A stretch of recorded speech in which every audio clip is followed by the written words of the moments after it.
Yes. Now, unfortunately, the game ended yesterday in about the first, maybe early second quarter for the Falcons The up in first five Cincinnati. minutes of the quarter. Yes, yes, because of course I am being very, very liberal for Yes, the you are. Falcons. But yeah, that game truly, truly ended before it ever started. But Jarvis, to be fair, that 35-17 did have a slight asterisk for the Falcons in that you literally saw the injury bug. And you and I, having covered this team, especially the last several years, it Yes, is just decimated. It always comes in bunches. Always right. comes in bunches. Indeed. And no different here. So you're looking at Jamar Chase, right? And the conversation we had Friday was, wow, this is going to be like Jamar Chase, AJ Terrell kind of part deux.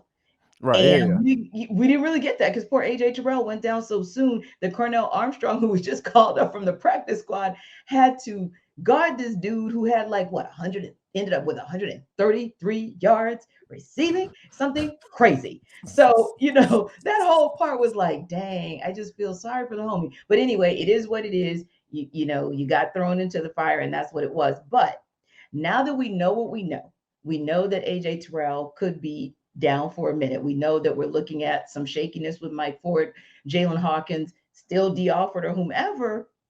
Now you're looking at a situation where maybe not against the Panthers, let's keep it real, but maybe against some other teams, explosive plays might actually continue to be an issue. So if that's the case, Jarvis, I was just thinking about this like, is this one of those situations where you have to then look and say, okay, fine, if you're going to have explosive plays and that's what's going to get you your points, when the ball comes back to us, meaning the Falcons, what is it that we can do to counter that? Because you're not necessarily getting it going in time of possession. So how do we get back in the game with time of possession, particularly with that poor showing of the ground game, if we continue to have Cordero Patterson not playing in this offense? I think one of the things that it's kind of two parts. So I'll go Mm-hmm. from start on the defensive side. When you think about those explosive plays that were given up, Mm-hmm. one I know one in particular, to the one to Tyler Boyd, Richie Yes. Grant got caught looking. He got caught Yes. slipping. He had his eyes in the backfield, and Mm-hmm. Tyler Boyd was on him before he even knew it, Yes. and there was Yes. nothing he could do about it once that ball was in the air. Because so that's a mental mistake. You can Mm-hmm. fix those type of things, right? Sure. But the whole Cornell Armstrong piece, did you hope D. Alford comes back? Darren Hall is going to be able to step up, and those are some of the things that that you can do. You can fix Mm-hmm. those mental mistakes. I'm sure Dean Pease is going to get that fixed right Sure. away. And Yes. those guys understand. You can hear them after the game like, "Hey, we got to play better. We didn't Yes. play like we was up to our capabilities." And I Mm-hmm. think that when you're in those situations dealing with all of those injuries, it is very hard to make adjustments because those guys just don't have the playing experience. They haven't Yes. played. Cornell Armstrong was just brought up off the practice squad. So, and Right. he's guarding one of the better young wide receivers in the entirety of the NFL. Indeed. So that's something that's hard to adjust to, right? Mm-hmm. But what you can do Mm-hmm. is you can correct the mental mistakes that that your regular guys made, and try to move forward on that end. But Yeah. offensively though, T, that's the thing that I think that's gonna is part of a bigger picture conversation, Oh because yeah. when you think about what Cordell Patterson brings to the table, right? You can Mm-hmm. line up a wide receiver, you can line up at Yep. running back. Those are the type of things that get those. We talked about on the show at plenty of times. When you get defenses starting to think about outside things, like, Mm-hmm. okay, well, Kyle Pitts plays wide receiver, he plays tight end, he lines up in Mm-hmm. line, he lines up outside the XZ, Yep. he lines up all over the field, he goes cross motions, cross the formations. So those Mhm. extra things that you get to think about, and when you bring a guy like Cordell Patterson, who was on pace for like a lot of yardage before he Oh, went yeah. down on IR, though that stuff starts to matter. Like, not nothing Mhm. against Tyler Algier and Caleb Hunt. I think Mhm. they filled in as far as best as Mhm. they probably possibly could this Sure. thus far. But we can't knock what Cordell Patterson is, and he is an absolute weapon. He was Yes. a guy that was. And I remember he was leading the league. If he was Mhm. right behind like Nick Chubb as Yeah, far they as were they rushing were back yard, and forth for 1 and 2. before he went down, they were 1 and 2 right there in the Mhm. NFL. And I don't. There's no doubt in my mind that he would have been able at least to stay up there if he had not got hurt. So obviously, when your leading rusher goes down, Mhm. yeah, true enough, you want to have guys that can fill in next man up, but you can't knock the talent of what Cordell Patterson brings to the table. by bringing in some guys that may be as talented, but they can't show that right now because these guys are young guys and they just started in the NFL. We know what we're going to get with Cordell Patterson.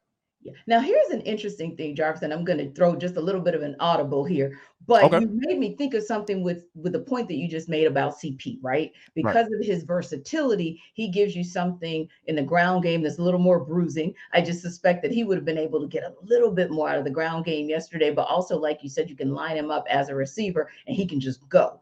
But we also know that Tyler Algier and to some extent Caleb Huntley, they have some, I'm not saying it's on CP's level, but they certainly Right. have some Yeah. ability to be pass catchers.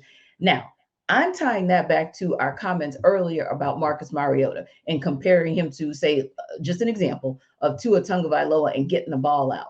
One Mhm. of the things I want to see, and listen, Jarvis, you have played the game, so I'm going to make my comment, but I'm really looking to see what your comment is and your thought is as a former player.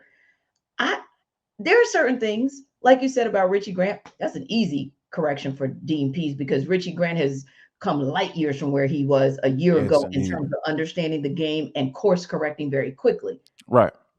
Marcus Mariota is 6, 7 years in this thing.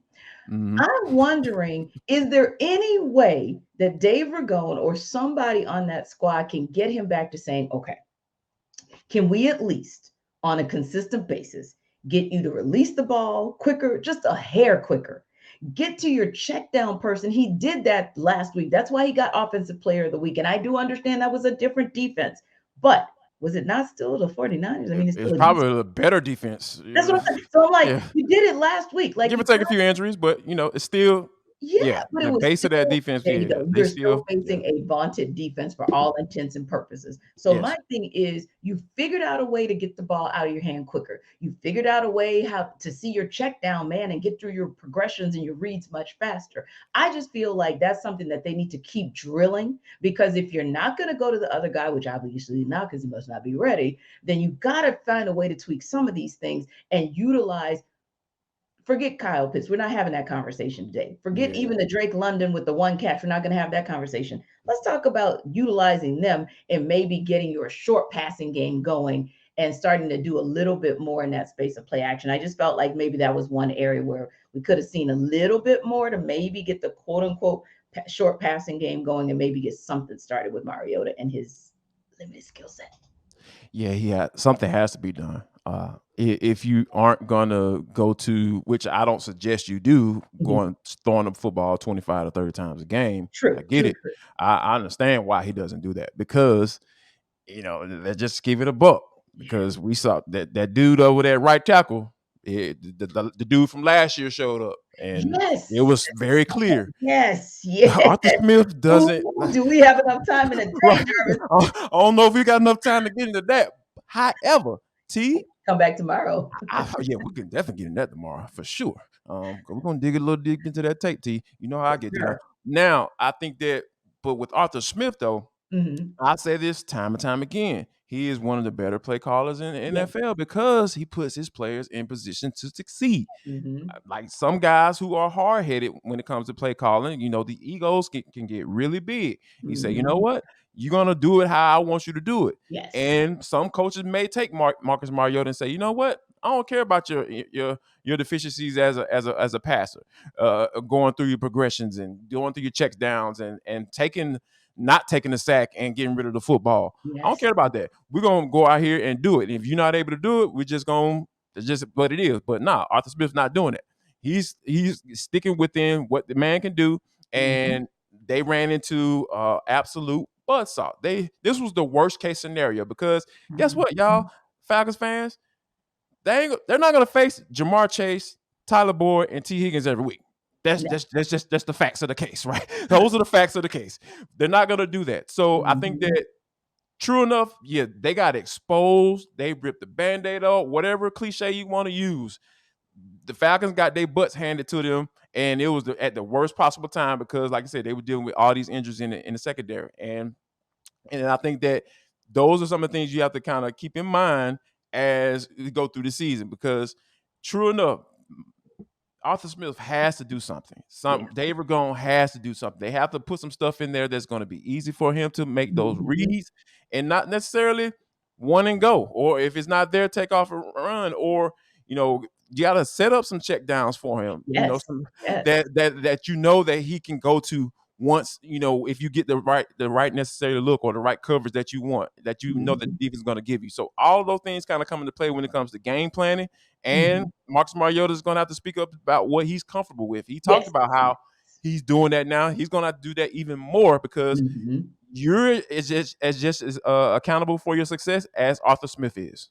Indeed. And amazingly, Jarvis, somehow, some way, the Falcons still sit atop the NFC South. And why do I make mention of that? Because that is the league that we are working with this particular season. I mean, you have like 2 and 3-way races in each and every division, and the NFC South is no different. So if you want to listen, obviously you're going to listen to us for predictions, right? On the upcoming game against the Panthers. But if you want to hear about predictions on some of the key matchups that are key for this upcoming week 8, go no further than Locked On Sports, specifically the NFL key predictions on Locked On NFL. Now, of course, we always appreciate you making Locked On Sports Atlanta your first listen each and every day, but please also check out every Friday Locked On NFL. Local experts will give you the inside scoop on the 5 biggest games of the NFL weekend, including Sunday and Monday night. And I actually looked at the schedule for next week, and there's some good ones, guys, for week 8. Vikings, Cardinals, Saints, Raiders, Rams, 49ers, Bills, Packers, and of course, Browns, Bengals. So if you want to get some betting advice from the league's experts, Jarvis already told you about it, betonline.net. They're partners for Locked On NFL. So every Friday, definitely get them on your Odyssey app, YouTube, or wherever you get your podcast. Check out Locked On NFL to know what's going down with the key matchups in the league.